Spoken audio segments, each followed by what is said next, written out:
Welcome to Stories of Brisco and Bradshaw. I would be Bradshaw. That would be your Chickasaw native, your Chickasaw Hall of Famer, Oklahoma's favorite son, Mr. Gerald Brisco. And we got one of the people from one of the great wrestling families of all time. He's in the Memphis Hall of Fame. He's held numerous NWA titles, ECW titles. He's been Freddy Krueger. He's been all kinds of different things. But he is Mr. Doug Gilbert, and it's an honor to have him on the show. Doug, welcome to the show.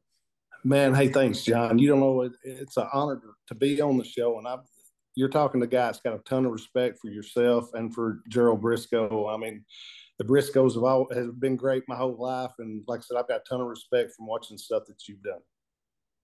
Well, Doug, it's a pleasure. I'm good friends with your dad and with your brother, and with you. We've crossed paths quite a bit, and the Gilbert family. I mean, you run down and I was going to say Tennessee, but you run down the business families in our business, not only Tennessee but the worldwide. The Gilberts are right there with everybody else in the business that had siblings and a dad in the business. It's a pleasure to have you on. We had one of your cohorts from Tennessee on a few weeks back, Bo James, and we were off the show before and after. He told some great stories and he has a great amount of respect for you and your family. So, we're thinking, hey man, why don't we get him on here firsthand so we could hear some of those great Tennessee stories and great stories about the Gilbert family. So, tell us a little bit about growing up. Your daddy Tommy was a huge star, and I was doing a little research on you, and I guess you first went to Mid-South Coliseum when you were about 7, 8 years old. Is that when you realized, hey man, my dad's something special here? When did you realize it, and how was that? What was your feeling then? Yes, sir. It would be about when I was about 6 years old, when I was probably in kindergarten, around kindergarten, first grade, and I'd go to, Gerald, everywhere else, everybody was different, but you had on Saturday mornings is when they would film their TV here in Memphis and Nashville and Louisville, but it would be filmed in Memphis, then bicycle around the territory to Louisville, Nashville, Evansville, Lexington, Kentucky, and every Monday night you'd have TV Saturday morning, then you'd have the Mid-South Coliseum Monday night, then you'd have the Louisville Gardens in Louisville, Kentucky Tuesday nights, then you'd have Rupp Arena in Lexington on Wednesday nights, then you have like a spot show on Thursday night, spot show on Friday night, then Saturday morning TV, then Saturday night Nashville at the auditorium in Nashville. And when I got to go, I'd watch my dad on TV when I was, like I said, 5 to 6 years old, then he started carrying me. The deal was with him and my mom, as long as I would get up for school and not say anything, because we wouldn't get in till 12 to 1 to 2 o'clock in the morning, and then I'd have to get up at like 6:30 for school.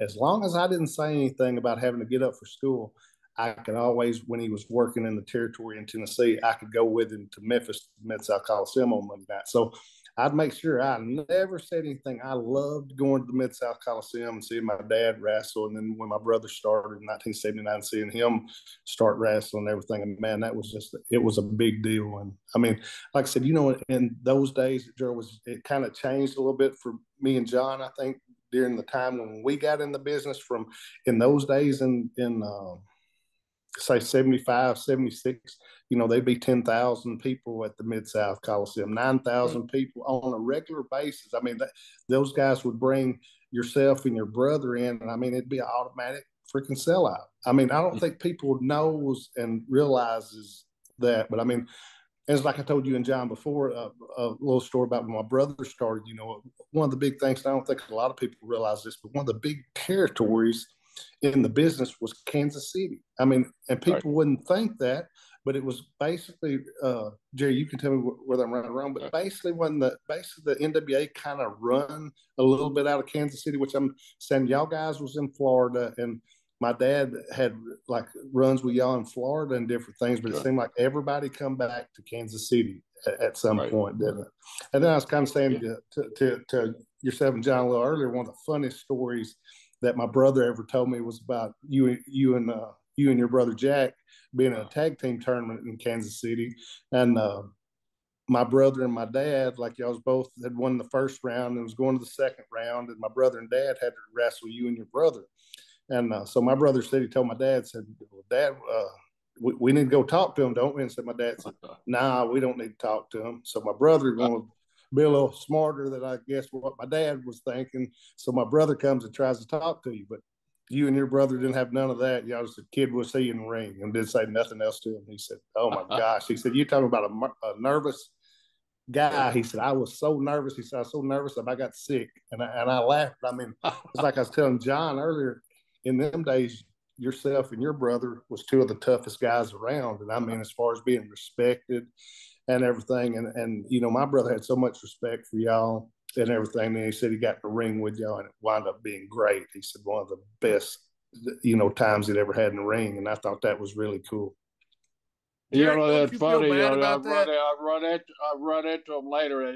Why did you guys treat me up like that? I said, because your dad told us to, and he told us you were the only one that could sell too, and we believe that because we worked with the old man in Florida and Georgia a lot, so we knew you would be the only one selling. You were young enough, knew you wouldn't fight back and hurt us. Old man.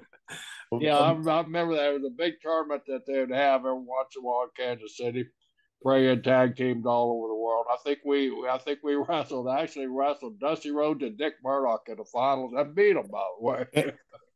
And see that's cool, John. That's kind of a cool bit of history, right? I mean, that's a whole lot of talent. I mean, that's a whole lot of talent. Like I was saying, like in Kansas City then, and Jerry could tell me if I'm wrong, but I remember always being, you had Pat O'Connor that was around there, Gerald, and Pat Bob O'Connor, Bob Geigel, and you always had, as far as work, and I ain't saying the office, but he's a little bit in the office, I guess. Bulldog Bob Brown. Remember the different guys that kind of stayed there, but yeah, Sonny Mars, another one. I mean, a great worker that turned into a referee that was just unbelievable worker though at his time. And you're gonna laugh, Gerald. I don't know how many people remembers this or not, but I remember my brother's address, and the office address there for 100 years was what, 910 Penn. My brother lived. You know, my brother lived in that. You know, it was an apartment deal, right? Complex deal, and my brother lived in that building. But I will never forget that 910 Penn. That was the office address for the Kansas City office.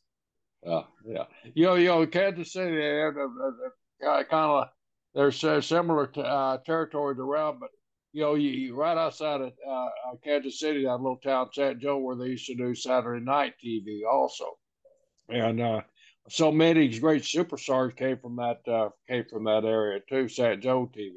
Besides Jesse James and the brother Frank James and all the James boys, they believe the Dog boys came from there too, but a lot of wrestlers, the Missouri Mauler, the Assassin, Jody Hamilton, all the Hamilton brothers.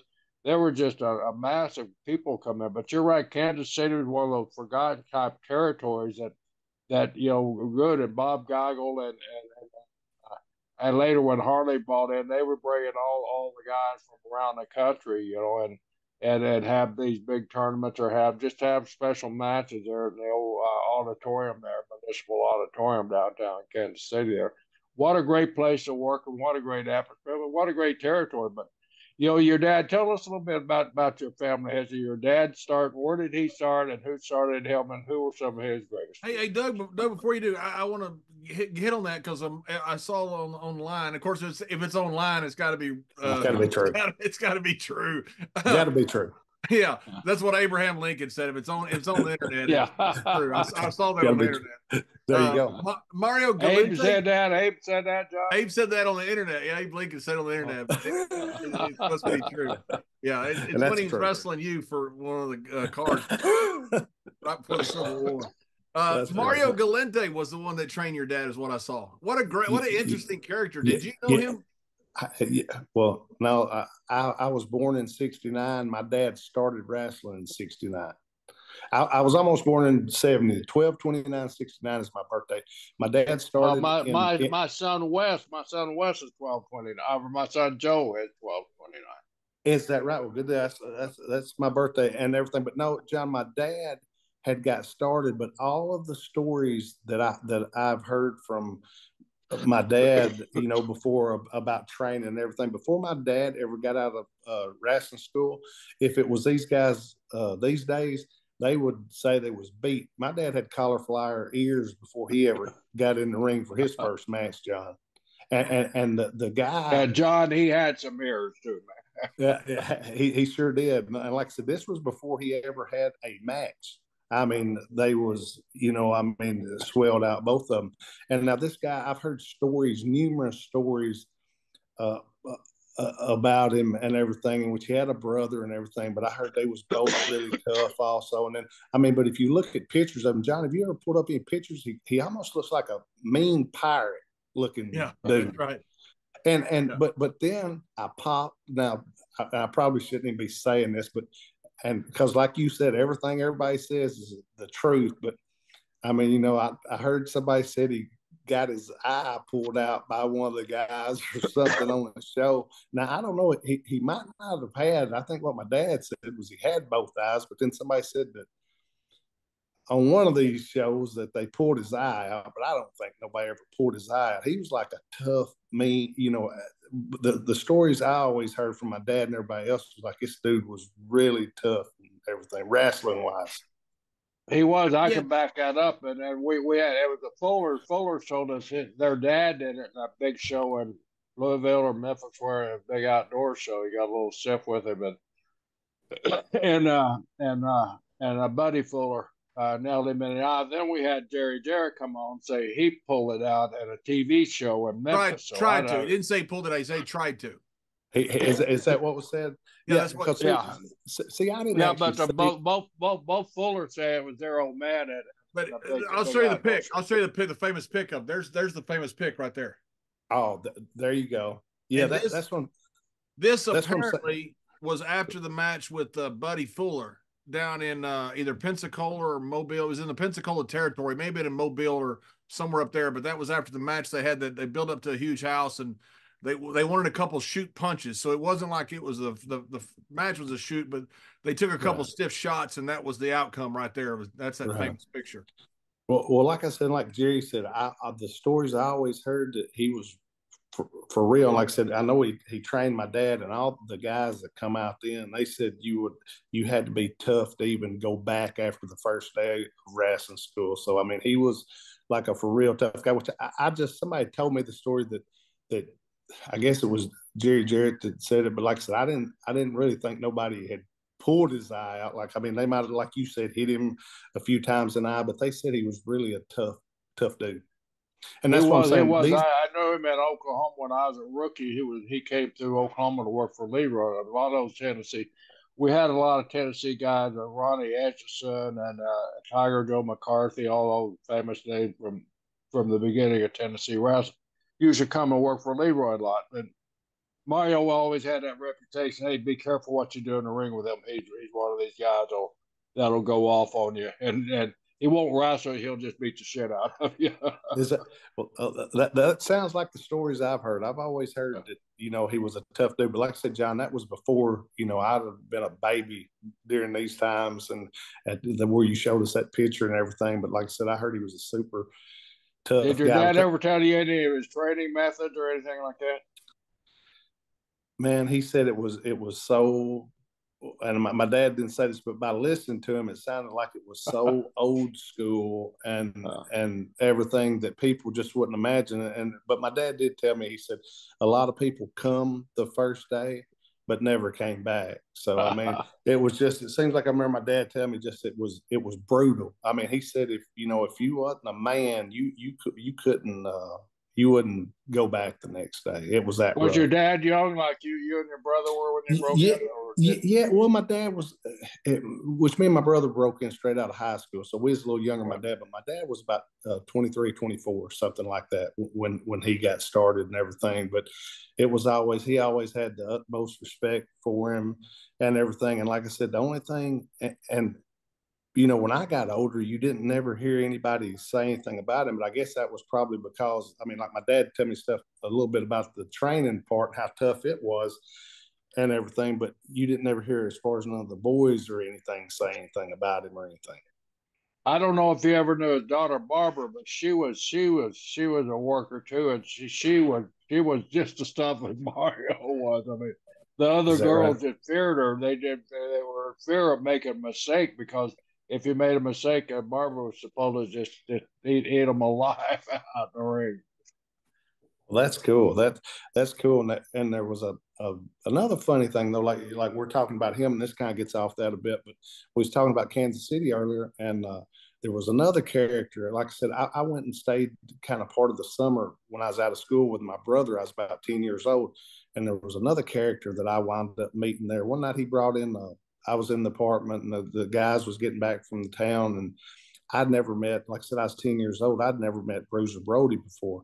And all of a sudden in the apartment, in Eddie comes, and then this guy comes and he bends over to kind of get in the door. I mean, Brody was at you and John. I knew Brody, know Brody well and everything. And he kind of looked like he bent down to me to get in the door, which I was a little kid. Like I said, I was 10 years old. And I looked at that and I thought, oh my gosh, who is this guy? And man, what a super, I hear everybody's got their own stories and everything, but man, he was always so cool to me and everything.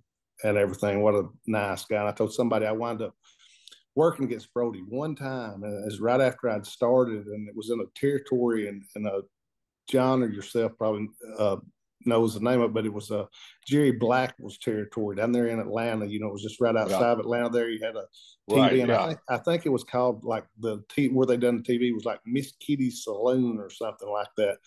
But a guy walked in one night. I was there with Eddie, and Eddie was working, and I wasn't booked. I had my wrestling bag, but I wasn't booked. And a guy walked in, and he looked up like on the wall at the card, and it said his name against Bruiser Brody, and he just set his bag down. And he went back over, and he picked his bag up, and he left. And Really? I asked somebody, I said, what's wrong with that guy? And they said, did you look and see who he was wrestling? I said, no, which I didn't even know who he was. I just seen him leave. He went and looked at the card, and he left. And they said, well, he was supposed to wrestle Bruiser Brody. So at this time, somebody goes and tells, and of all people who was booking the deal for Blackwell then, which Black was probably doing a little bit of it, but Tommy Rich was his front man. So Tommy was booking the thing. So all of a sudden, Tommy walks over to me and said, hey, Doug, you want to work tonight? And I said, well, sure. And so he says, okay. And he goes over and he writes my name against Brody. So I'm thinking, Brody and my brother are dressing. There's an upstairs in this place. All of us are dressing out in like a little trailer type house deal that's been pulled over there. My brother and Brody are dressing upstairs. So I look at the card and I think, okay. So I walk upstairs and I said, sir, I'm Doug Gilbert. I'm Eddie's brother, which Eddie was sitting there with him. And I said, I think I'm working with you tonight. And it's kind of one of them deals like Eddie did with you and your brother, Jerry. I said, if there's anything you want me to do or you need to tell me, just let me know. And he just looked at me. I thought, well, okay. And I kind of smiled and walked on back down the steps. And I sat down there and I thought, well, this is going to be what it's going to be. But I thought, at least I'm not going to leave anyway. But anyway, did you know the reputation of Brody at that time, or was it? Oh yes, I knew it because that was one of the deals. Remember when whatever it was on Georgia TV? Remember he done a deal, stacked the people up in the wheelchairs and everything. But he'd always, when I'd been around him 3 or 4 times, it was just seeing him. But he'd always been so nice to me. Not like everybody's got their stories and everything, but everybody's like they are for a reason. I mean, and everything. But I wound up, and I tell people the story. I wound up working with him that night. I never went back up the steps or nothing. I just went to the ring when they told me to go to the ring. He come to the ring, and we had about a 5 or 6 minute, just TV match. And what everybody was saying, I didn't even. I mean, there was no finish talked about or nothing. Everybody said he'll give you the big boot, or he'll kick your head off, or he'll do something. Jerry, you know what the finish was of the match? He suplexed me. he actually just suplexed me and pinned me. But I mean, he done his rough looking stuff, but everything was so good. I thought it just depends on how things are going and what's going on. It's not, but I mean, he was always so cool to me. That's why when people tell me some of the stories they do, and I hear people talk bad, I think, dude, y'all don't even know who you're talking about. Yeah. It had to be fun though to actually come out of the match though and realize, hey, I just was out there with Bruiser Brody and I'm not dead. Right, exactly, John. And which that's what I mean. I know worked with guys when you was younger that probably you looked up to, and you'd heard a Oh, lot of stories. absolutely. And you're sitting there going, this could be a car wreck. This could be really bad for me.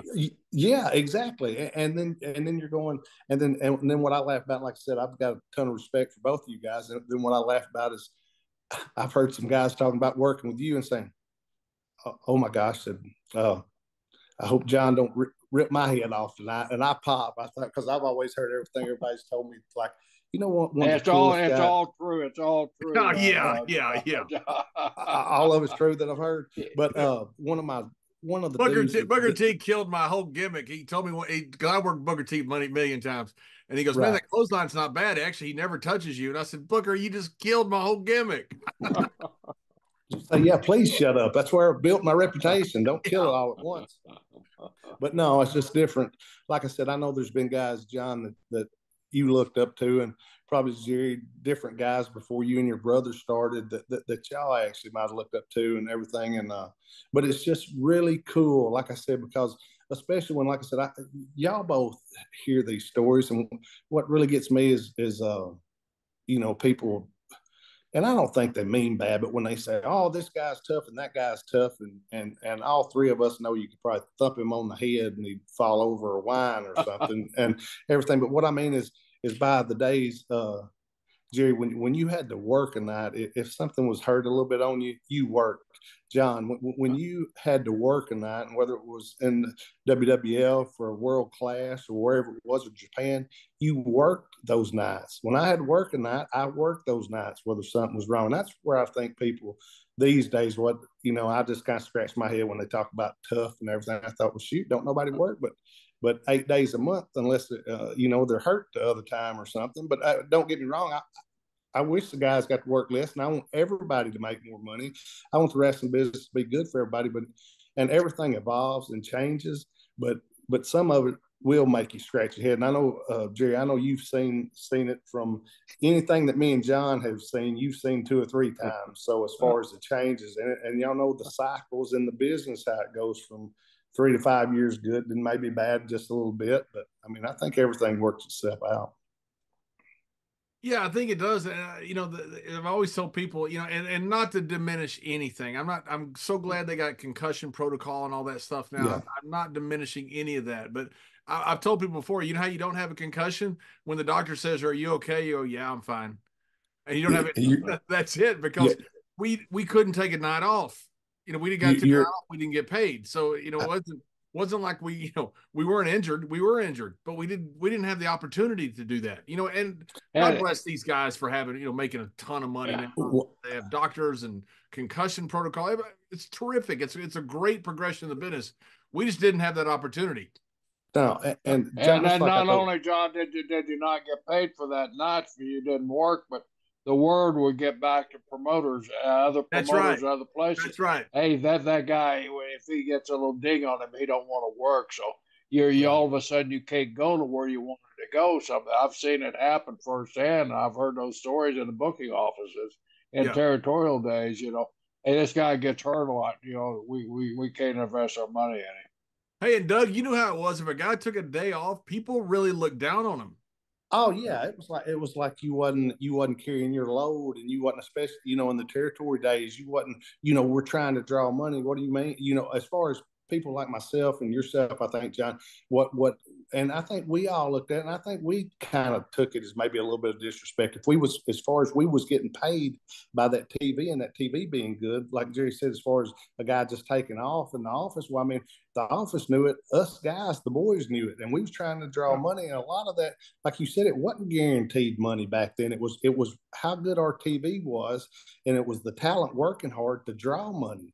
And it's like I told somebody, anybody can say anything they want, but it's dollars and cents based. I mean, me, you, Jerry, we wanted to make more money, and that's what it was based on, and everything. But it was, but that's a cool, I mean, to me, that was a cool time, and like you said, I want everybody to make more money. I wish we would have made more, but what I'm saying, that is cool, that to me, that we all did have to work, and injuries and everything, we kept on going. Might not have been the smartest thing, but to me, that was cool that we all done that. Yeah, and you know one thing that's interesting, Doug. I look at these young guys now and girls because it's pretty Right, much evenly split, which is wonderful that it right, is. But right, I don't know how they get into the business and make it now. And the reason I say that is, when we got in the business, and especially when Jerry got in the business, you right, had before you made it to something big, you had 500, 1,000 matches in several different territories. So you had this right, incredible educational experience of you had learned how to get over in Japan, you learned how to get over in Puerto Rico or Europe or wherever that is. You'd learned how to get right, over in a lot of different places. And people knew right, it's kind of like a college that recruits out of high school. The kid was really good in high school. right. Nowadays, you're getting these guys in there that are great athletes, but you don't know if they're good at all. And they don't have that educational background that we had of having 500, 1,000 matches. They're having to learn on Right. global television. I mean, it's just to me, it just seems almost impossible for guys to make it today. And God bless them that they are, but it was, I don't know if it was easier for us. The money now is different, all that stuff is different, but the Right. way we had to learn the business, by the time we got to where we were in a big spot, we had this huge educational background that a lot of the young guys today don't have. And it seems like a disadvantage to the young guys. I give them credit for not having that and still making it. Well, here's the thing. I think as far as that goes, John, don't you think we had it better? And I think Jerry would say this also. I mean, the territories I think give you a learning tree as far as what was there 17, 18, 19. Jerry could probably speak to that, and John, you probably could more than that. But I think there's 17, 18, 19 territories. But if you worked in that territory for, say, 6 months to a year, then went to another territory, now it's more as what the guys tell me, which I'm sure y'all keep up with this a little more than I do, but it's more of actors. It's not so much as far as good talent, as far as wrestlers that can go out and work, like I said, 7, 8, 9 times a week to get your experience in, to where it's more like a acting method, where to me and you, John, it was more of a wrestling, and to Jerry, which was great, him and his brother, great amateur wrestlers. I mean, uh, I would say I think as far as for your character and what you have been, John, and what I've been, I think the territories had to have helped. I mean, like I I think said, so. the Yeah. acting aspect is different, and me and you didn't go through that, and Jerry sure didn't go through it. But I mean, I think like you've got a buddy, I think, John, ain't I was trying James Beard, ain't James Beard one of your friends, John? Real good Yeah. friend. He gave me my first job. Yeah.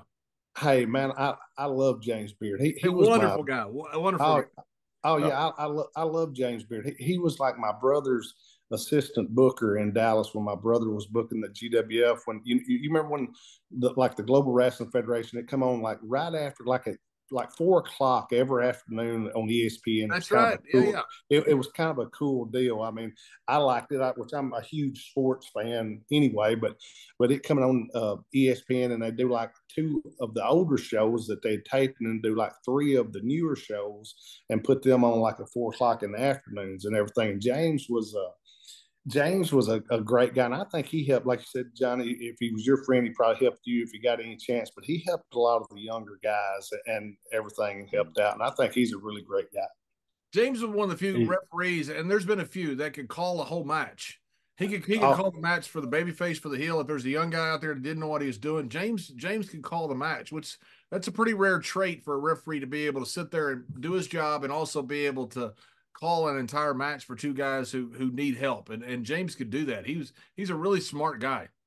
oh well, yeah, was James a worker before he came a referee, or did he start right in Ah, he referee? was You in know. singing. James got a great voice. He was he was in a band and made money singing all over the place. And I'm not sure how he got into wrestling. Obviously in around Texas, he was appearing at a lot of the same right, places that wrestling was because he was in a singing band and just met a right. lot of the guys and ended up being a referee. And the guys in Dallas loved him because he's such a smart guy and ended up being there, being a Yeah. booker. And he and Akbar were a really good team. Yeah. Oh, Yeah, they yeah, sure was. as we were saying, working in different territories. I was blessed to come up in that era where there was territories everywhere. So, and I broke in Oklahoma. And the great thing about Oklahoma, it's one of those pass-through states. I know John will make fun of me and agree with me that everybody gets out of it, but they also come into Oklahoma. So you always had people crossing from LA going to the East Coast and the East Coast going back to the West Coast.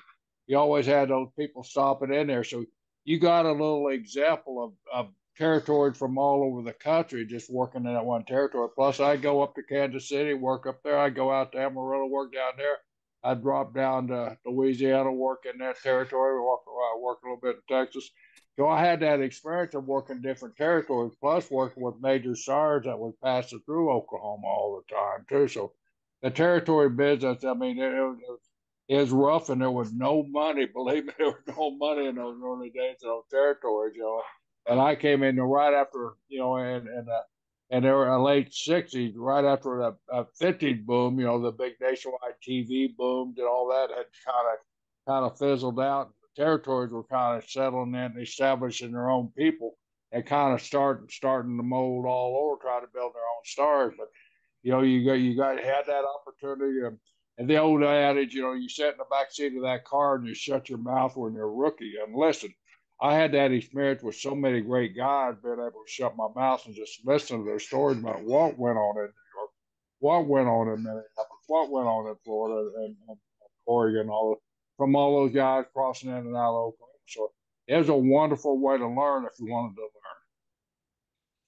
Doug, how was it the progression that when you're coming up, your father's a very famous wrestler, obviously, and you decide you want in the business. Did you always want in the business? Did your father train you? How did you end up getting in the business? Man, I wound up, like I said, I think from when I was 6 years old and I got to go to the Mid-South Coliseum with my dad, I knew I wanted to be in the wrestling business. And then I got to about 13 and 13 or 14, and I started taking pictures at the Mid-South Coliseum, and I would write stories with the pictures. And we had a local paper here in Lexington, Tennessee, that was called it was the one before the Lexington Progress. But what I'm saying, the guy had the dark room there where I could go in and do my own pictures, and I wouldn't have to send anything off to get it developed. I could go do it myself, but I do my own pictures after I took them, go get them done in the dark room, do them myself, and then I'd write stories. And then I started sending those stories to Bill Apter. And gosh, Jerry can tell you Bill Apter's been in business longer than he has, I think. But I mean, but Bill's been around a while. But I'd send him stories and pictures from this territory here, which was then it was the CWA at the time, what it was called, Continental Wrestling Association, and he would put the stories and pictures in the magazines. And before I'd done that, my brother done it like 5 years before me, before he started in the business, and he'd send. That's where I kind of knew how to do that and everything. But it was funny too. My brother was so smart of a guy, or ahead of his time a little bit. If I ever had a problem with anything as far as my stories, it seemed like he could just whip stories out. Me, sometimes I'd get in the middle of them and say, "What do I need here?" And I'd ask my brother, and he'd say, "Well, how's this sound?" He'd say something, and I'd say, "Man, this is awful easy for you." And that when I get stuck, but my brother, like I said, he done it before I did. Then I took the pictures and wrote the articles, and that was cool. And like I said, got you knowing like Bill Apter, and there was about 4 or 5 different magazines during those days, and it wasn't the national TV. You know that, John, and Jerry, you sure know it, that you was at those different territories, but from those magazines, everybody knew who the Briscoes were. Everybody knew the Funks. Everybody knew Dusty. I mean, as far as everybody that was really getting big pushes in those magazines, and it was all these guys that I just said. And like I said, that when you could bring Jerry and Jack in to wrestle your top tag team in whatever territory during them days, and it would freaking draw. You didn't have to have a whole lot of angles, which if you had a good booker, you would have a whole lot of angles because you still need a little something for everybody. But when you had guys, you know, like these guys here, John, it really made it easier on the territories. And when you first started wrestling, did you start in Memphis? I started, actually, you're going to laugh, and I was going to ask either one of y'all fellas, and John, I'm sure you have, but I'm not sure about Jerry just because of the time frame. I graduated from high school on a Friday night, and I started working on a Saturday for Bill Watts. Wow. And I was going to ask you, John, did you probably somewhere through the line, maybe you worked for Watts at some point? Nope, never worked for Watts. I knew him and never worked for him. In fact, bless your heart. But hey, but me saying that, and I don't mean that bad. He's probably a good fellow to most people, and I mean he was fine to me. He would find crap out of you for just anything if you did the least little thing. But Jerry, what was your experiences with Watts? I've had my downs with Bill, but I've had more Watts. I knew Bill when I was 13 years old now. I mean, so he kicked me out of my own bed when I was an early teenager. He came down to Stillwater. Jack was in college. Jack's 5 years older than me, and he was friends with Bill's brother, and he got to know Bill, and then they became friends. And one time Bill came to Stillwater, I think, to kick some Cowboys' ass or something like that. But they went out and got drunk. Come in about 3 o'clock in the morning, I'm sound asleep in my bed, minding my own business in bed. All of a sudden, I look up, and there's this big 6'7", 350-pound cowboy. Get the hell out of my bed. My bed, sir. Not tonight. And then get out of my bed. So I got up, found the couch, and there was another guy on the couch. So I went back in the back, found the old cot and a storage room, went to sleep on the cot. But yeah, I watched kick me out of my own bed when I was like 13 years old. And so I'd known him all my life, you know. And then when he got in the business, I was going to school in Oklahoma, and I went to YMCA, and he was working out there, and so I just started going to that Y a lot. So I'd known Bill, you know, all the way through high school and college, and so when I started working, my brother and Wahoo was the one that talked him in to get into professional wrestling from football. So when he started booking, and he was my boss, you know, because I'd been. Before he started booking, because I was my brother, I'd be with my brother. We go get drunk with Bill all the time. So I know what Bill's background is. I know he was a bully. I know he was a badass. But you know, I never. I had issues. I can't say I never had an issue with Bill, but you know, they were always worked out to the betterment of my. So I got nothing but good times about Bill Watts. Well, and here's the thing. Like I said, I was 18 years old, and you start in your first territory, and here's the first thing they told me. They said, if you ever get in a fight and you don't win, you're fired. Yeah, that's that 80 grand philosophy down here in Florida. There you go. If you get in a fight and you don't win, you're fired. You might as well look for somewhere else to go. And I was young, but the funny thing, I'd come in under a hood. Well, hell, I'd worked for about 2 months, and I'd seen Bill and everything, but I'd always had the hood on it in the back. I was getting ready to go out and everything. And finally, one night, he walked up to me and he said, "Hell, take that mask off." And I took the mask off, and he said, "Your brother the one booking for me?" I said, "Yes, sir." And but he was nice to me and everything. But you know, he was one of those stern. I mean, he was a bully. He was a bully. He was one of those bullies. Yeah. Hey, we had a lot of them back in those days. Hey, I seen different guys though, and I mean that. You know, I mean, and I don't know, which I think he wanted things his way. Which, don't get me wrong, you're probably right as far as a little bit of. You think he did want things? Yeah, but I don't want to say he wanted them his way. He was going to have them his way. And I seen him with different guys that I thought was pretty tough guys, and they backed right down. And I thought, well, maybe they need a job. And I thought, no, I just don't think they want to mess with him and everything. Yeah. But he was You're right. You're right on that. Right. You know, he got kicked out of New York. He got kicked out of New York. You know, when you come out of Madison Square Garden, you got to walk across through that parking lot, which is a shit walk too, by the way. Right. The fans are out there, and a couple of fans got on him. He knocked one out, curb stomped the other one, broke the guy's jaw, and he got sued. And he had to leave. He got run out of New York because of that. Is that right? But Bill was a legit badass. Yeah, he was. And too, though, Jerry, what about those? I mean, you're going to know the trips I'm talking about, but what about the trips in Louisiana, the New Orleans? I know those trips. My first year was spent down there. Yeah, from New Orleans to Oklahoma City, and then going like on Saturday, working Oklahoma City Saturday afternoon, and going to Tulsa in the afternoon, Oklahoma City Saturday night or something, and then on Sunday like a double shot. And they'd say every once in a while, well, we're not drawing like we used to. And I thought, well, shit, it looks pretty good to me. I mean, everything. Those trips were miserable, and the roads on top of it, they weren't interstate roads back in those days either. No. All state roads. But just to tell you the length of the trip, one time I worked Shreveport, Louisiana. The next night I was in Wichita Falls, Texas, and everybody knows how wide that damn God forbid mosquito infested Texas is. So I had to drive all the way across Texas in a train. That was really one of the most enjoyable. I sit there and played checkers with these two old timers until they got off the train all day long. Hey, on the damn train. Did you win or lose? I lost my ass. Hey, one of the funniest stories, and y'all are gonna know this guy, and y'all probably gonna laugh. With down there with Watts, which I'm straight out of high school and everything. So, you got a bunch of talent down there and everything, but you've got which y'all been around Michael Hayes and Gordy some and Buddy Roberts probably at different times along the line. Well, shoot, you talking about some funny stories with those guys. I'd go out with those guys every once in a while. You're talking about some funny stories, but the story I'm talking about, it happened as like a Shreveport or something. But Michael come up, which I'm the youngest guy, so Michael's going to be, Michael got his weight back in the day. Now, maybe today he's changed a little bit. Back then, he ain't changed a lot.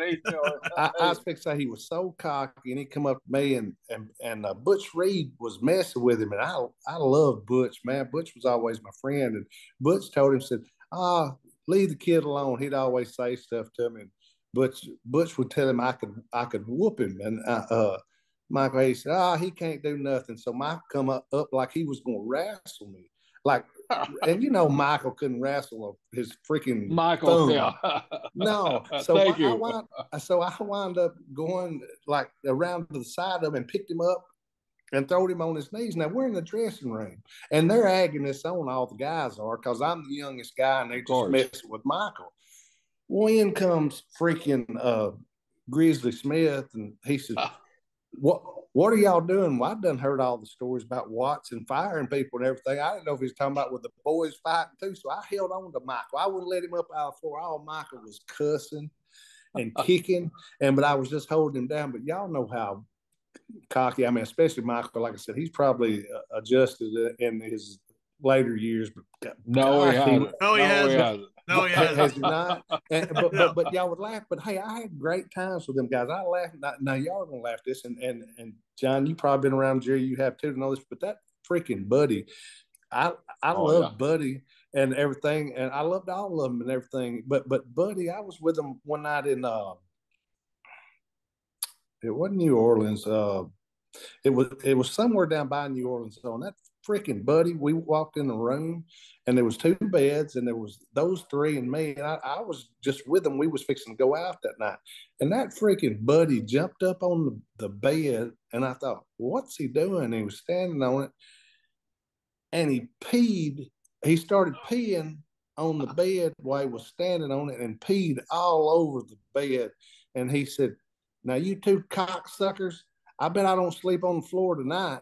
Talking to Terry and Michael, and they just looked at him. Well, Buddy slept in the bed that night. We didn't come back from the bar at about 3 or 4, but neither one of them got in that bed, and Buddy climbed right in it like it was dry and everything. Now, that Buddy was a character too, which I'm sure you guys know more stories about Buddy than I do, but man, Buddy was something else. Missy Hyatt told us a story about Buddy that she went to the bathroom and she heard something in the ceiling, and she looked up, and Buddy had got himself pitched in the ceiling, and he was trying to take a leak on her.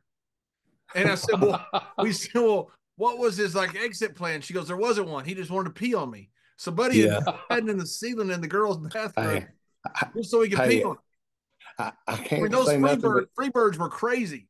Oh yeah, there's so many funny stories that and I know. We could probably, and Jerry knows, it's just funny. Which the one good thing is I got to know Terry better than all the rest of them. I love Buddy and everything. I just was around Terry a little bit more than I was the others. But man, you talking about a heck of a worker too, as far as a big guy that could freaking go. That Terry, like John, you're a big guy that can go. That Terry was a freaking man too. He was. People don't realize today how good Terry Gordy was. No, Oh yeah. Terry was great. And like I said, I had the pleasure, like the last 6 or 7 times that he went to Japan in his wrestling career, I was the one that booked him over there. And man, you talking about, I mean, he was still over then the last times he went like he was in his prime. I mean, he was a, and I don't like to use this word, but a godly type figure over there and everything. The guy I copied more than anybody in this business was Terry Gordy. I would watch him and I would try to do everything like he did it. I threw the clothesline like he did it. Gordy threw that wraparound clothesline. He's the only one I've ever seen do it. That's where I got it from. But I got man, so much stuff from Gordy, man. I loved watching him work. He was God's gift to wrestling. He was that. yeah. And those Freebirds, man, you talk about over, man. It's just I was in a Sportatorium when the Freebirds came out one time, and I think I was with Carrie, and it was unbelievable. I mean, I'm just sitting there, of course, as a fan. I grew up with, I remember when the Von Erich boys debuted, and Right. I'm sitting there in the ring, and all of a sudden the Freebirds are coming out, and Michael's doing his dance. I'm like, Yeah. I could die right now. I'm fine. I can go. One of the things I popped, Michael said one time, he said, everybody in their own territories, they had and done their own things during the territory days. Well, I remember him saying one time that here in Memphis, that Jerry Lawler had drew more than Elvis did at the Mid-South Coliseum. And I remember Michael saying one time, well, I drew more at the Sportatorium than Elvis ever did. And I popped. I thought, That's great. I hear you, That is Michael. great. Yeah. So Michael comes up to WWE. You'll love this. So he's managing the Hardys, and me and Ron Simmons are working with him. And I kicked him in the match. Michael didn't care. Michael's a tough guy who couldn't. Michael threw that left jab, and the thing was he was going to hit you anywhere from your head to your hip, but he's going to hit you. Yeah, and he didn't know, and a lot of times it looked freaking awful, but it hurt. Every one of them hurt.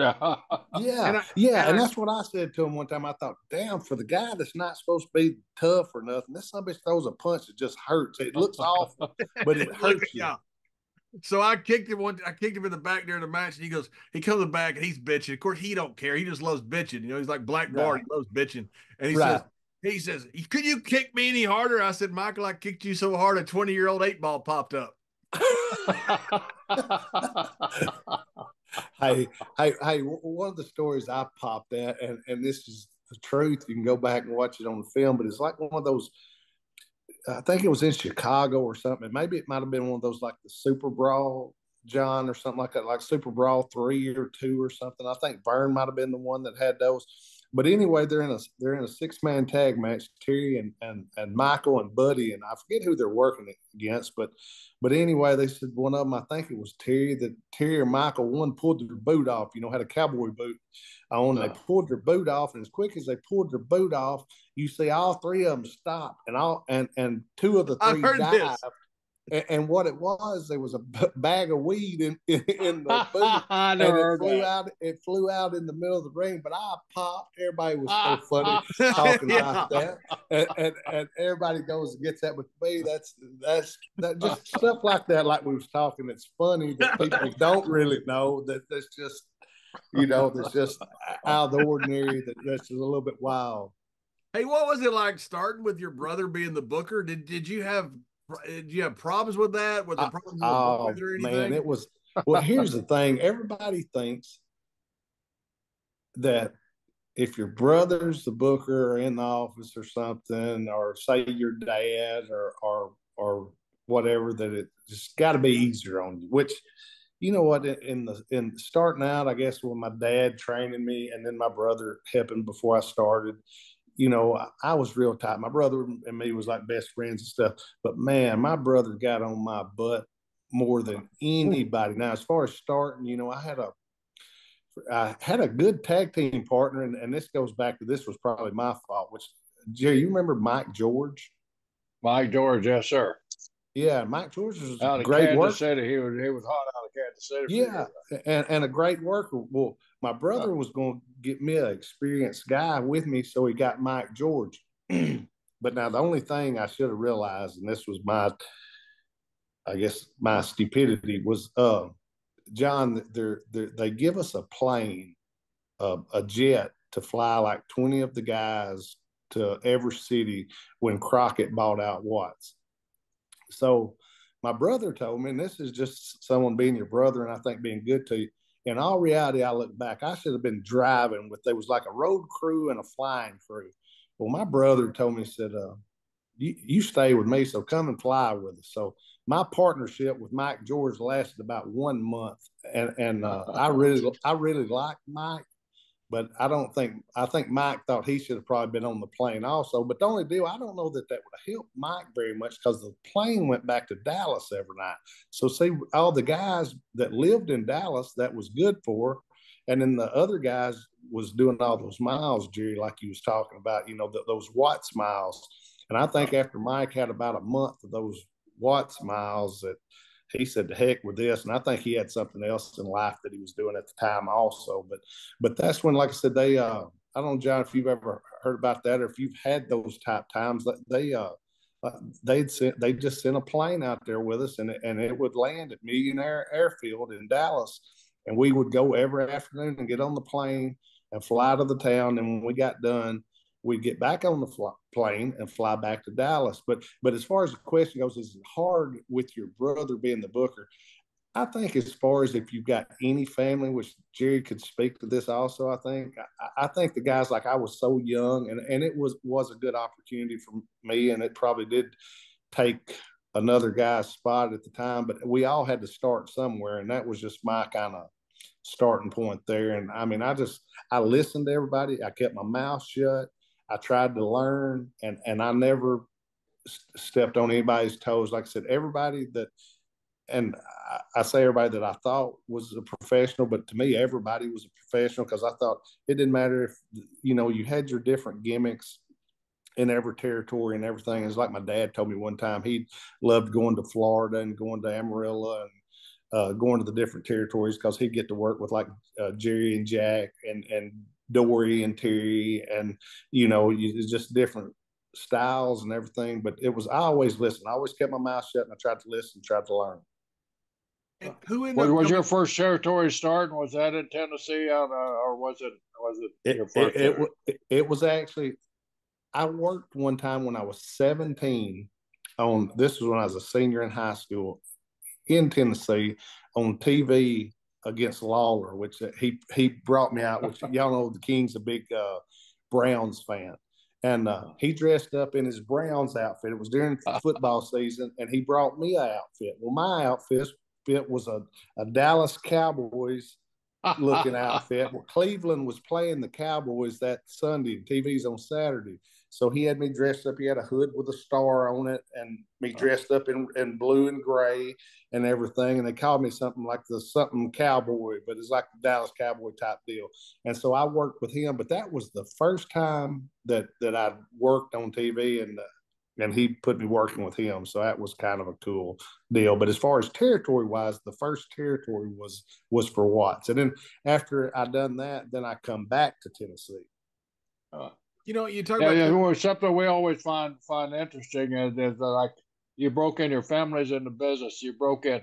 How smart were you to the business work wise? I mean, you obviously knew, because you'd seen the interaction with your brother, your father, with their guys. But when in the ring, how smart were you to the working part of it when they were breaking you in? When did they finally tell you had to work? Or did they ever tell you? That's where you get to the point with y'all guys, Jerry, I think, and John might say at some point it's different. My dad never actually had that talk with me and Eddie about this is a work. It was just we would talk to the guys, in the back when we was younger, and it's like I tell some people, and y'all fellas both know him pretty well, Jerry Lawler. I was around him a lot, and like I said, as far as taking pictures in the back, and I'd take a lot of him, and he was always a kind of a big prankster too. I don't know, Jerry, I'm sure you'll know, and John might, as far as there was a guy here forever, and his name he worked as Tojo Yamamoto. Which is like a Japanese guy, which he was actually Hawaiian, but like a Japanese guy. Well, one night Lawler gave me a cup, and like I said, I couldn't have been no more than 9 or 10, and I'm back there in the dressing room. Well, he's filling this cup up. This cup about this tall or so, and he's filling it up with something. He said, "Hold on a second, come here. I want you to do something." And I said, "Okay, what do you want me to do?" And he said, "I'm fixing to run down this hall." And it was at the Mid-South Coliseum, Jerry. Remember how the hall would go all the way back for the dressing rooms? He said, "I'm fixing to run down this hall and you chase me." He said, "And when we get to Tojo," which, he had on one of them little Japanese jackets, little satin jackets. He said, "You go to throw this." And what it was disappearing ink. But he had filled the whole damn cup up. So the cup was full of disappearing ink. And Tojo had on a white robe, a satin robe. So when Lawler got to him, he said, "You follow me," which I knew then that, hell, Jerry was the boss. So do what he says. So I follow him. And when he gets to Tojo, he stops.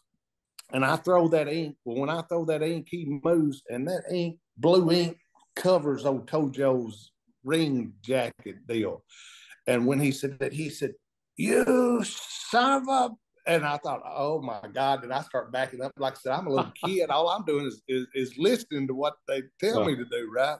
And you talking about some funny stuff. Well, after a little bit, Lawler lets him get mad for a little bit. Then he says, "Oh, I told you it's my fault. I'm just ribbing you." Well, then we wait about 5 minutes. Well, he put so much of that damn disappearing ink in that cup, it's not drying. So it gets time for Tojo to go to the ring, and his freaking jacket's still blue. Got the ink.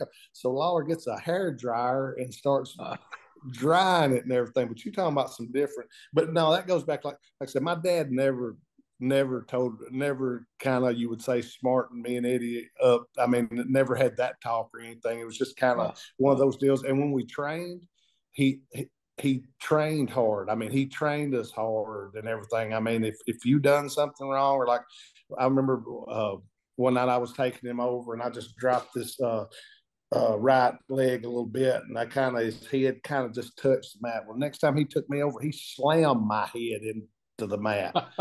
And he said, "That's what you got." I said, "My head touched it." He said, "And you're slammed it." But that was his way of saying, I mean, you do it the right way or don't do it at all. Yeah, it's amazing. I was the same way. Obviously my dad wasn't in the business, but Brad Rangens broke me in, and I didn't know Carney. I didn't know the language. I didn't know nothing. I knew it was a work. I knew that much. Right. I didn't know how much was a work. It's just, and I remember one time somebody said something about Tizag in the middle of the match.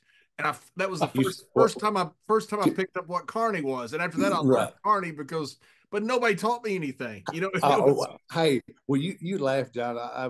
They taught Carney forever, but it got to where freaking everybody was smart. All rappers was talking in Carney and everybody. So then when people would say stuff to me in Carney, I'd say, "I don't understand."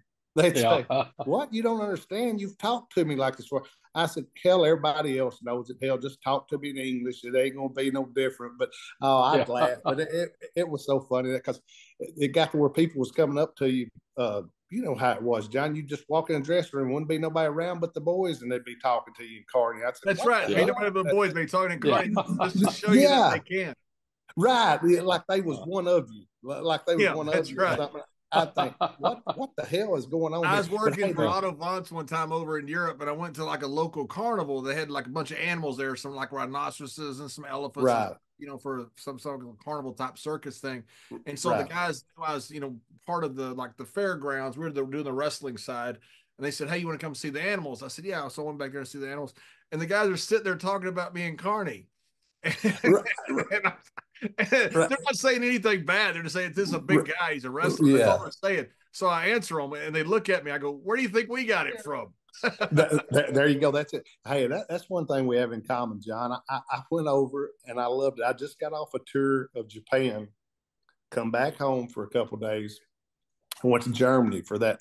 They call it a Champions Tour or something. Yeah. Everybody's supposedly it's like the last week of the tour or something, like right before Christmas, I think it is. So I went over there and I got there. Well, I just took my stuff from Japan, and basically, how we all kind of dress comfortable for Japan most of the time in our Zubas and our sweatpants and stuff. So I never really unpacked ugliest pants ever, and we all had them. Every one of us had them, and they're awful. And but so we're all wearing them. And so I get off a flight from Japan home. I'm home for 2 days. I jump on the flight back to Bremen, and I get to Bremen, and Otto picks me up. Well, I've got on a little, a little thin jacket like we'd wear in Japan. Well, I get to Germany and it's like freaking 0 degrees or something like that. And I don't know what I was thinking about what I carried and everything, but it's freaking freezing cold. That Otto, remember how big Otto was and everything? Huge. At the last, well, he gives me some kind of big jacket, and I laughed. I thought, well, surely it's not his, but he gives me a big with fur around the neck and stuff. But so Otto gives me, he said, here, you need, and what is it? What did we spend over there? Was it marks or Marks. The money? Deutsche marks. Yeah. So he gives me like, I said, he asked me how much I needed. I said, I don't know. It was the first time I've been there. I said, I just need some money. So if I want to eat, so he gave me like, he said $300 or something like in our money or something, but it's the marks. So I never knew really what I had. And I was on the tour and it was, trying to think who was over there that y'all fellas would know. The trash guy in the WWF. What was his Duke the Dumpster? Remember him? Yeah, John? Duke the Dumpster. He was over there, but he'd been over there for like 3 months, which he was also on that last week, but he'd been over there for like 60 or 90 days, some kind of deal, the whole tour and everything. But he was really cool. Savio was over there. He went when I did the exact same time for that last week, but I was over there with some pretty cool dudes. But anyway, so, you go out to the ring every night, or how we done it that last week. You go out to the ring and cut a promo on. I was going to wrestle Franz Schumann. Does that sound Franz right? Schumann, the Austrian, real popular. Yeah, so that's who I was going to work with. Which hell, I said right off the bat, they have like a boxing thing where it's in the paper and everything, and I called him Hans something, and they freaking popped like I was. Like I really didn't know his name, which I really didn't know his name, to be honest, but they popped and laughed about that. But anyway, that Otto told everybody to be nice and say they respected the country and everything. And I'm the last one going out. And he told me, he said, you say you hate this place and it's like hell. I said, Otto, are you trying to get me killed? Or which I wasn't sure how things went over there, but I thought he was real cool to me. But John, every night after we do our promo and we'd go out, they'd have a pub that sponsored the show and stuff. So one night, and we'd eat and we'd drink a whole place lot. Called Anka's.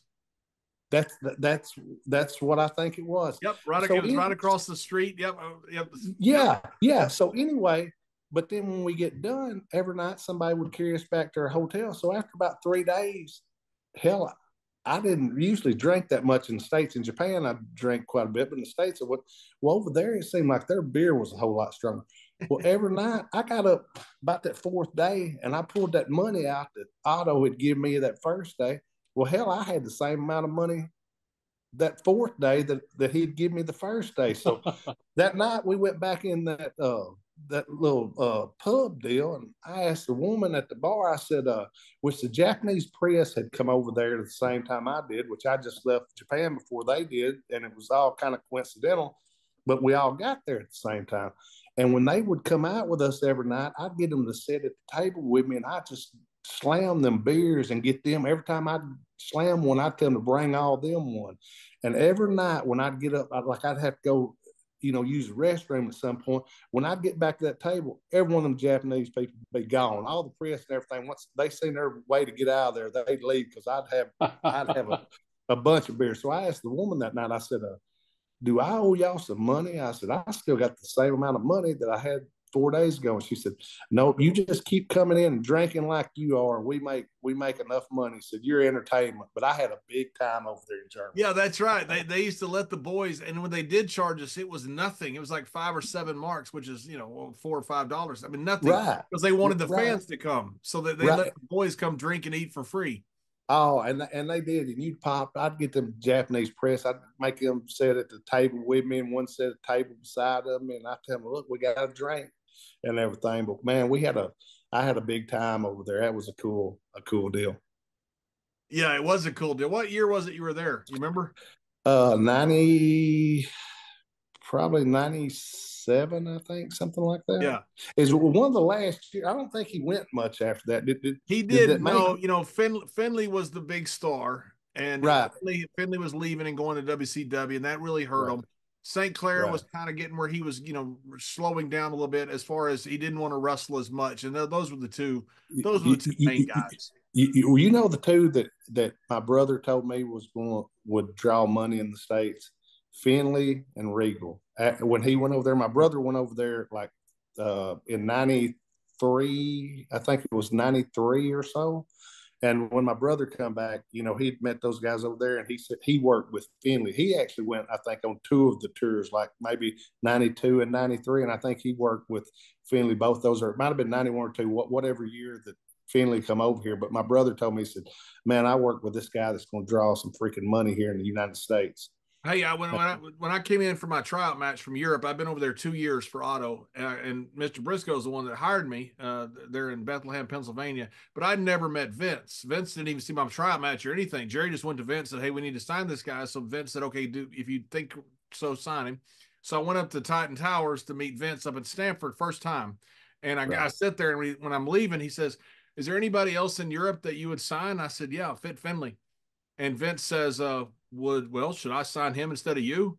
And I looked at Vince and I said, "If I were you, I would." And Vince just looked at me. He goes, I said, "He's that good." I said, "I'm telling you, he's that good." Yeah. And it turned out Finley was already signing with WCW or something. And back then, Vince if he committed somewhere else, he didn't talk to you. So right, and two, Vince was just probably shocked because he thought, "Shoot, I finally got an honest guy sitting there in front of me." That's right. I literally said that. I said, "If I were you, I would." I said, "He's that good." Vince just looked at me. He had no answer. I didn't expect that.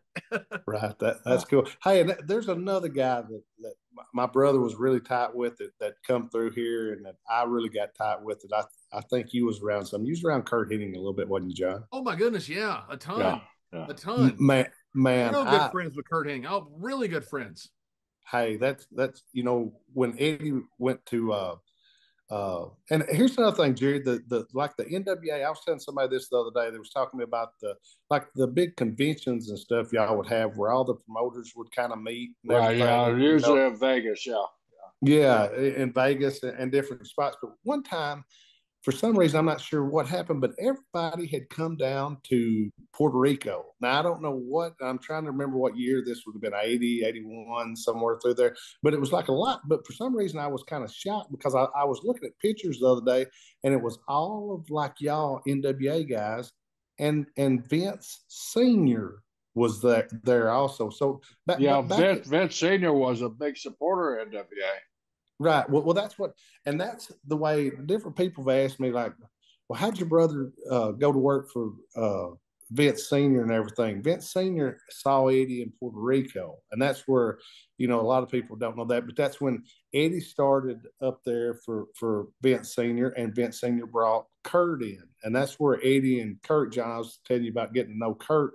Eddie and Kurt got to know each other real well and become friends, and then I got to know Kurt really a lot better and well when he worked for Vern, and they started bringing him in here into Tennessee, and then he come down here for like a 2 or 3 month period. And you talking about Kurt was as advertised. Kurt was one of the coolest dudes that there was, John, and I mean, I think one of the smoothest workers and everything that they've been through. You're absolutely right. I first saw Kurt in Atlanta, Georgia. Ole had brought him in, being friends with Vern. He had finished up for Vern. He was going to New York. I would been flown up from Tampa, and I was sitting. I went out and watched the match, and I just wanted to see this kid work because I'd heard about it. He came back, and I said, "Kurt, wow, man, are you serious about going to New York?" "Yeah, I gave him my word. My dad gave I think it's senior my his word that I'd come up there." I went to Ole and I went to Barnett. I said, "Man, we're letting a future champion leave this territory and going up north there. We'll never get him back. We never got him." But what talent the guy had. John, so you was around him a lot, wasn't you, John? Yeah, quite a bit. Yeah, a whole bunch. Yeah, I was good friends with Kurt. Hey, I went on a couple of hunting trips with him. He came down here and went golfing with me. I mean, we're really good friends. Well, that's I thought that was the case and everything. I was going to bring his name up to you because, man, I really liked Kurt, and he was really good to me. Like he'd come in here, and this is the way Kurt was if he liked you. I mean, if he didn't like you, not so much. But that's kind of all. He didn't like you. You didn't want to be around him. No, You no, better you want to be check your away. You bag want to every be night if away you from. didn't like Yeah, yeah, you're exactly right. But here's the thing: he'd come in, and his deal was X amount of dollars per week. Plus, they got him a rent a car and everything. And he would just work basically Monday night and Tuesday night. Then he'd fly back home. Then he'd come in, and he did that like 10 weeks, 8 to 10 weeks. But he'd just give me like I'd ride with him. He'd get his rent a car. Me and him would ride together, and then we go to Louisville. When we get to Louisville, he'd tell me just take my rent a car and make sure to pick me up Monday. But I mean, I'd have a rent a car, and I mean, the office paid for it the whole time. I mean, I ain't sure if it was the office down here or Vern, but he said, rent a car's paid for, just make sure it gets back and get me another one next week. But I mean, Kurt was cool. And like I said, everybody would tell me, you better put some tape over your eyebrows and everything. And you better watch. But the thing, him and Eddie was really cool and buddies and everything. Kurt was really cool to me. But like I said, I thought he was one of the smoothest, like Jerry said. I mean, from right after he started to the day he passed away, I thought Kurt was one of the smoothest dudes there was. Yeah, He him, definitely was. Wade Boggs, the great baseball player, 3,000 hits, were really, Right. really close friends, and Kurt And always. Wade gives Kurt credit for saving his life, right, John? That's right. He had a hunting accident, and Kurt hauled him a couple miles.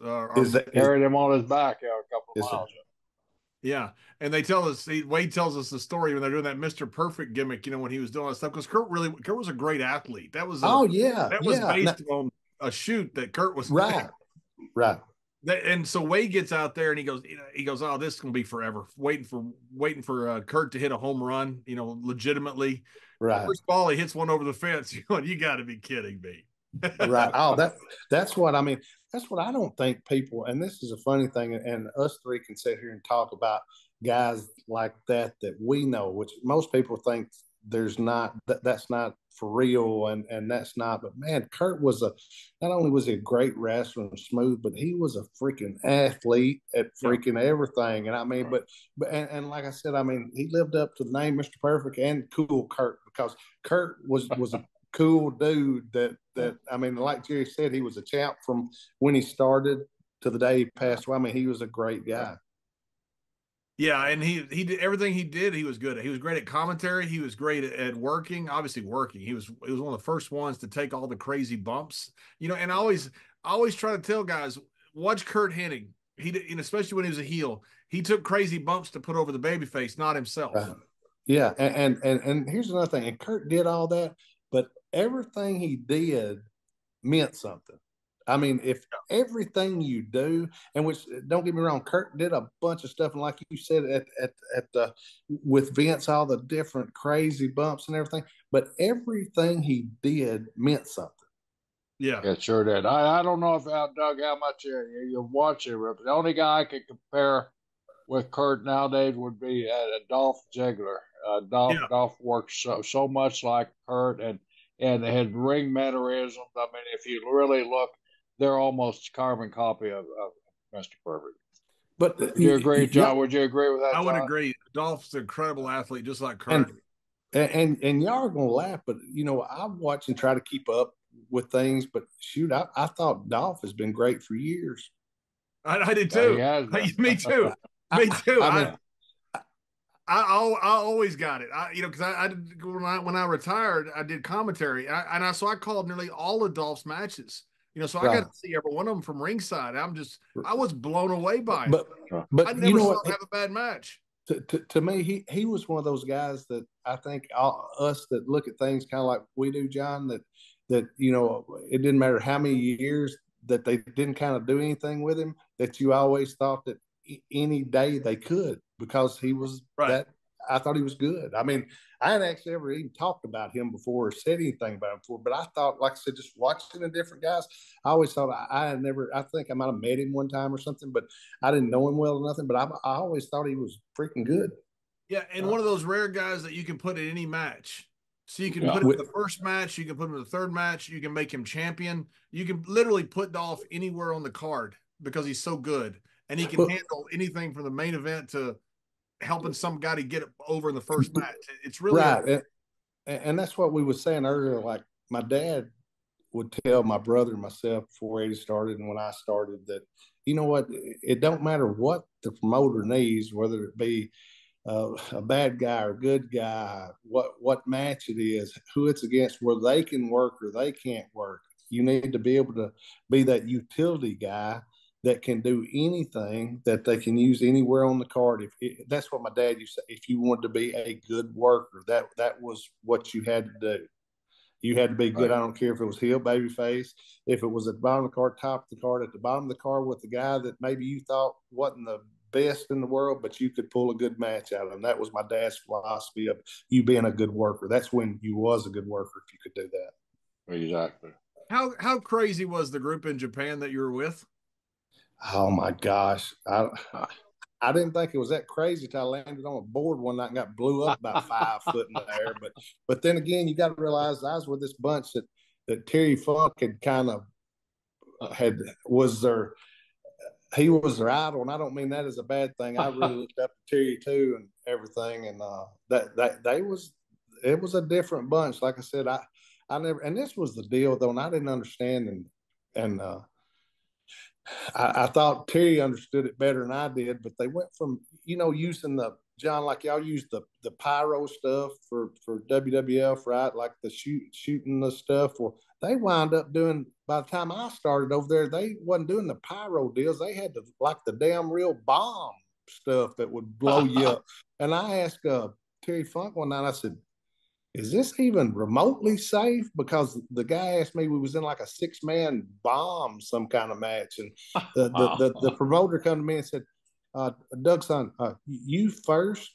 And I said, me? I said, first what? And they said, you bomb first? And I thought, okay, he wants me to land on the bombs first. And I thought, shit, I thought this was Terry's type stuff, not mine. And then when you land on one, it blows up about 5 foot in there. You think, what in the heck are they doing? But hey, it was a different bunch. And like I said, that stuff was so over there. And it was over like crazy. I was over there during that time. I was working for either Kendall Nagasaki, Mr. Sakurada, or Mr. Tenru at the time. And so we saw you guys around at different times. We'd see the big huge crowds you guys were drawing. Oh yeah, man! It was shocking. I mean, they'd wind up we went into some stadiums and like Kawasaki Stadium. Huge crowds. You guys were really over. And they would draw but now you got to realize we had Terry, we had Terry Funk, we had Terry Gordy, we had some main guys. Was John Hughes over there? You know how over Gordy was over there. I mean, he was like I don't want to say exactly like Brody over there, but Gordy was so over there. People don't realize it. I mean, from the earlier days, Terry Funk was so over there. And then we had a guy, now nobody in the States would think nothing about it, but remember Tiger Jeet Singh? Absolutely. Tiger Jeet Singh. Yeah. Oh my gosh. Wouldn't nobody else. Now us three would remember that, but man, I don't know, for a guy not to do any more than he had to do, I guess. That's right. You're talking about a guy that was freaking, and I mean, they would run from like he was going to kill him. And he was over like crazy. Well, Doug, what do you think he was over like that over in Japan?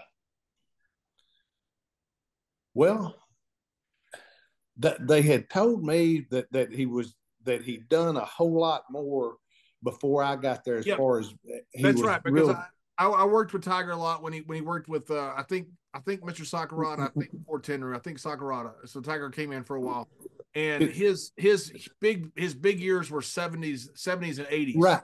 But he was a legend from those years. But and I mean, John and Jerry, you know what I'm saying? I mean, from the time I seen him, it wasn't like, and I don't mean this in a bad way, but in Japan, how still the respect, they've got the respect for you. It don't matter your age or anything. I think before my time that I got over there, they said he really was vicious. Like, I say vicious, but what I mean as far as like Abdullah vicious wise, like that was kind of his character. If he was with say Baba, Abdullah would be with Inoki, but they had the same kind of gimmick wise deal, but it was blood and guts. And every night that anybody worked with him, there was going to be blood all over the place, and it wasn't going to be his. But I mean, he was really over, wasn't he, John? He was, yeah. He was really over, and he would get out of the van. We'd ride the van together. he'd get out of the van and just start swashing his sword around, and Yeah. fans would run on the sidewalk from him. Yeah. He would hit them, John. He would hit, over there it was different. He would hit them. And I mean, shit, he would holler at the, they say young boys, shit, they might be mine your age, John. They still call them young boys. That's right. And Yeah. he would yell at them and swing the sword at them. And I'd look at him like, and then he'd come over and kind of laugh and stuff. And he would talk to me, but he was a different character also, which we know we've all met a bunch of different characters in this business and everything. But he really, but like I said, from the days you was talking about from the 70s and 80s, he was still like during the days that I'm talking about those shows, he was still really over. Yeah. And there's one thing, and he never put anybody over, so you wasn't going to have to worry about him hurting himself. No, he didn't. Never. No, he didn't. No. Him and Mr. Wada remember the old blonde? Yeah. Hey, I was on the tour. You know what happened to him, right? Now, Wada would ride like we'd all be on the bus. Well, Wada was cool with the Office. Well, he'd get in one of the Office bands. Well, you know what wound up happening? He wound up being in a wreck, and it paralyzed him. But he was actually, I was going to say he was behind the bus, but actually I think they was in front of the bus that we was on, and we come up on it. But he wound up was in the Office band, going to the next town, and it had a wreck, and it wound up paralyzing him. And he wound up living for a bunch of years, though, after that. But, I mean, he was paralyzed from the waist down. He couldn't work after that. But that was, like you said, that was Tiger's partner from New Japan or All Japan, like from the freaking 70s, late 70s or early 80s. And they was like but Tiger kept him beside him also. Like the years I was over there before that happened, I don't know what the bond was or what just his in with Japan was or whatever, but he kept him with him. And I mean, they kept them good. Yeah, Wada was a great old heel. He was dialed in really well. We would go down to Kumamoto, and that's where he had all of his connections and stuff, and he would take us out, and he was really dialed in. Him with his, I think he was the only one really like with the bleached blonde hair, that's Japanese guys and everything. But he was cool. Like I said, he was a cool, nice. He was a nice man. Wada was a really nice man. I liked Mr. Wada. Yeah, he was not. He was nice to us. Like I said, I think as long as you was respectful, John, and I'm sure you was respectful. And like I said, I just tried all the guys. I tried to be respectful to and keep my mouth shut. And if they wanted to say something, it's just the only advice I got. Like my dad and a couple of different people told me, was like the first time I went was you're gonna have to earn your respect. Whatever they do to you, you do it back to them or do it harder to them, and you'll wind up. And I say that was actually that was good logic, because after a few times and everything, it seemed to work out well. Yeah. And how many tours did you make over there, Doc? I went about 52 in about 17 years.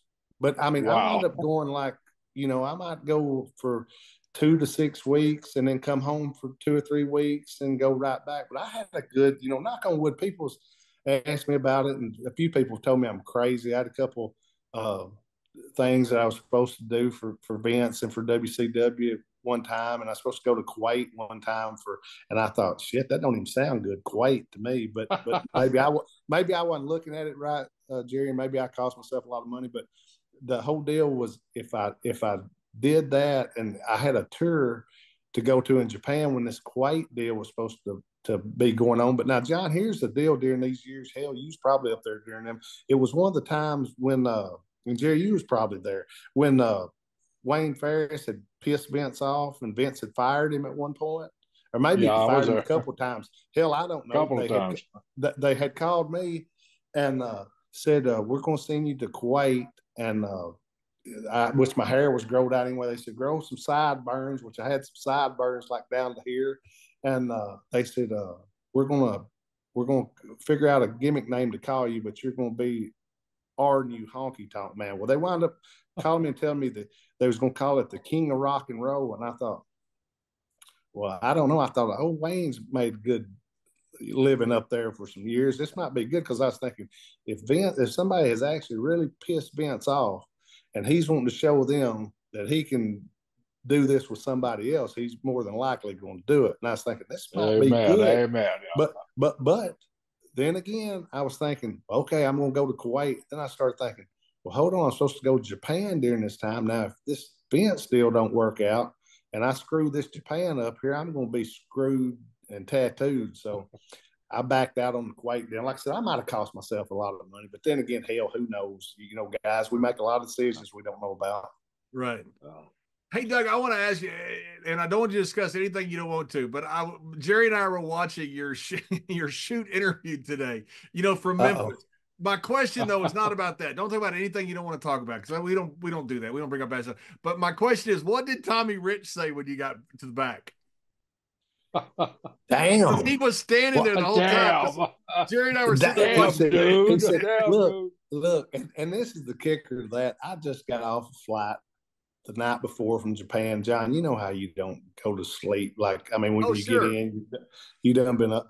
I'd been up. I didn't go to bed that night. I went to TV. I thought people would send me, and what it wasn't nothing. It is what it is. And like I said, I've made more money with the King since then than I probably did before, and I've worked with him more than anybody has. But it wasn't nothing about him. If anything, it was me doing something wrong. But it was TVs that they had done and everything, but it was just stuff that I didn't think, you know, when stuff's funny, when people tries to get heat on heels, but it's funny and you don't think it's going to draw money, and stuff like if you're in a serious program, but then people does funny stuff and you just think it's not going to draw money. Yeah. Well, that's at the point I was with it, and I thought I had Japan, and I loved always when I could come home from Japan. One cool thing about this territory here, like I figured, like Jerry would say, I think he would say when he was younger, like the Florida territory, probably him thinking that was kind of his home territory, maybe when they was out there and everything. But I had this territory here, and when I'd come home from Japan, I'd work here, and that was good. And I always kept myself busy, but when I got home that time, I heard all this, a dozen phone calls and everything. You know, John, when you get back from Japan for 3 or 4 weeks, and you're tired and you're jet lagged, and you think, I want a freaking break. Well, my way of getting a break wasn't the best way in the world that y'all know. If y'all think so. if y'all watch that wasn't the best way, but y'all are gonna pop. I had some shirts made after that the deal happened with Jerry that it had a mug shot on it, and it said, but the police in Louisville give it to me, and it was funny, but it's a mug shot, and I put little girls in red on top and put beware underneath, but it wasn't, I didn't actually mean it bad. That didn't sound real well or nothing, but it was, like I said, it's some of the stuff. I've done a few things that it would be better. It would have been better if I wouldn't have done. And like I said, I've told everybody I think we all have those. Oh, we all have. I was just curious what Tommy Rich said when you got yeah. back. Hey, the best was Tommy was Tommy's standing there the whole time, and he's not selling nothing. What are you saying? Yeah. Hey, we get back to the curtain, and he looks at me, and he said, damn, what's wrong with you? and I said, man, I'm tired. I said, I'm fixing to go home. And I said, you holler at me if you need anything. And so he calls me that night, and he said, I went to the show and I worked, and he said, I done good. I thought, you know, Tommy don't never say stuff. I thought, you done good. I said, what do you mean you done good? He said, I worked my match. And he said, the guy that you supposed to work with, they wanted me to work against him. And I said, well, y'all going to have to pay me is $300, $500 extra to work to take my spot. And he said they paid him, and he just got in the car and left. I popped. I said, you're worse than I am. I said, what do you mean? What am I thinking? But he's funny. Bless Tommy's heart. Oh, he was funny though. He said, what? He said, what's wrong with you? Damn. And I thought, which he was funny. Other people said that. They said, we watched that video. So Tommy didn't know what in the hell you was going to say, did he? I said, shoot, I wasn't really sure what I was going to say. I said, you didn't know. Nah, I wasn't sure. But like I said, there's certain points. We all do stuff that's crazy. You know, you're jet lagged, you're tired. You know, those things happen. When I saw it, I just thought, what? I have to know what Tommy said when he got to the back. Yeah, I'm sitting there watching Tommy, and John and I were watching this. And Hey, it's a kicker. Believe me, people have asked me, and I've laughed. you're gonna laugh. Well, was Most it people, pretty common knowledge? Was it pretty common knowledge? Brian was Jerry's father, or what was the deal? oh, yeah. I mean, we didn't want to say that, and it was best not to say that at the at the Hey, time. But your announcer was terrible. He took the microphone from you, then he gave it right back to you. Yeah. well, hey, now here's the kicker. In all rights, what I was told, and I never said this before, to say was for me to start to say something bad like that, and they would take the microphone from me. And it was to say, and then me say something, not necessarily that, but for me to say something so bad off of the air that they was going to say they fired me. So now, see, this whole damn deal didn't quite play out, but I mean, and I ain't never. I mean, I'm the one that said everything. So if there's blame, it's on me. But I laughed if you think back about it, and uh, the promoter, which I'm fixing to see him this coming weekend. They're having a big Memphis Legends Hall of Fame deal, and man, a lot of y'all's friends will be there. Like y'all both know, I'm sure, handsome Jimmy Valiant real well, and I know y'all. Oh know yeah, Rick, Jimmy. Yeah. Yeah, and I know y'all know Ricky and Robert, Rock and Roll Express. Right. They're gonna be there. There's just a ton of guys gonna be there. But the promoter then, Randy Hills, he's gonna be there also. He was the promoter of Power Pro Wrestling back then, and he's gonna be there. But there's a ton of guys that y'all know that's gonna be there, and it's gonna be a real cool weekend this coming weekend. Yeah, the thing about it is it becomes an iconic moment, and sometimes some things become iconic. I've been part of some of those. Well, like, so A what? few.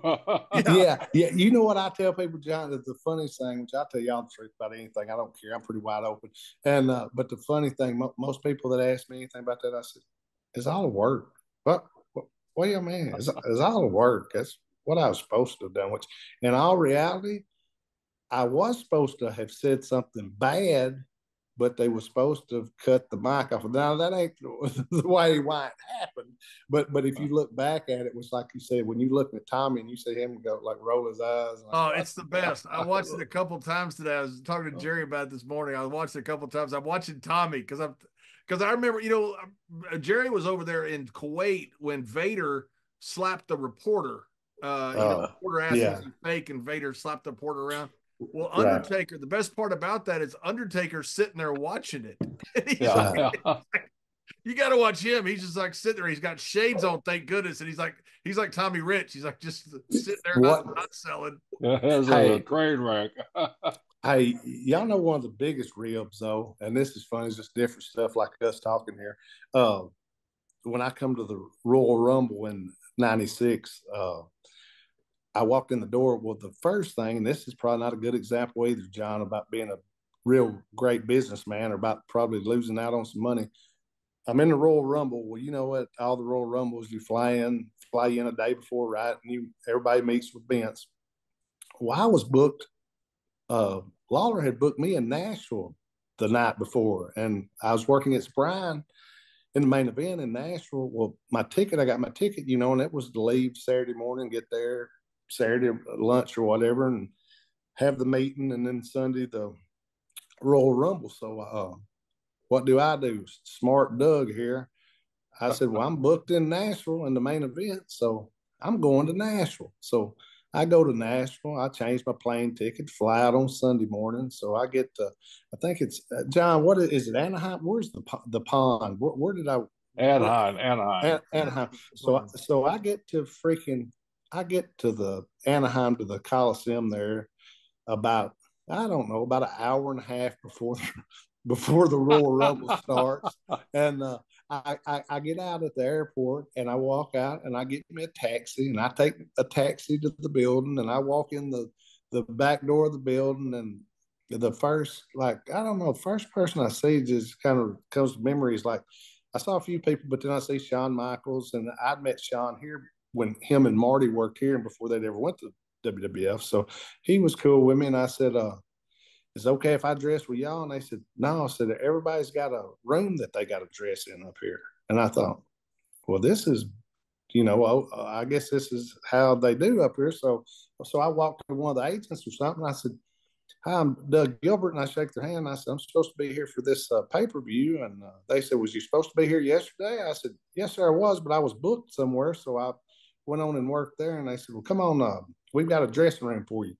John, guess who they take me in, or supposedly my dressing room is? This has got, or Jerry, this has got to be the biggest reel of all. They take me in on, think of this, 96, John. The main event of the Royal Rumble was The Undertaker against Bret Hart. Well, so, I knew Mark really well from working down here as the Master of Pain, but that'd been up 10 years ago. He done went up there and made a fortune and got over, and he's always was a great guy down here. Well, the agent carries me to freaking The Undertaker and Bret Hart's room and walks me in there and said, "This was my dressing room." Is that not the biggest rib of all on anybody? Wow. Who was the agent? You remember?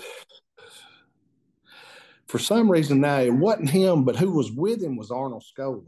Arnold Skolin was, I'm trying to think who was with Arnold, but I'd walked up and said hello to Arnold. Joe Scarpa, Strombo. I think so. I think that's who it was. Now, that all had to be just a big rib on me, didn't it? I would think.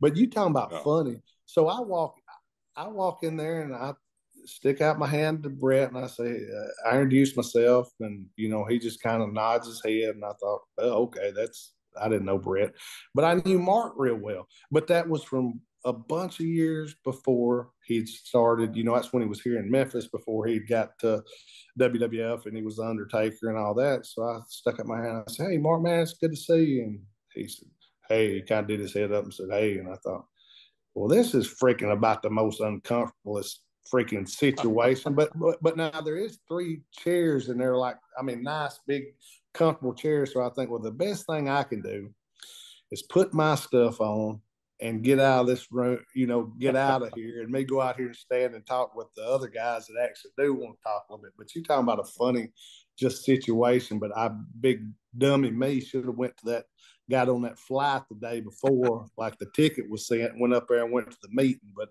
like I said, I made a few bad decisions too. I think we all have. Yeah, we all have.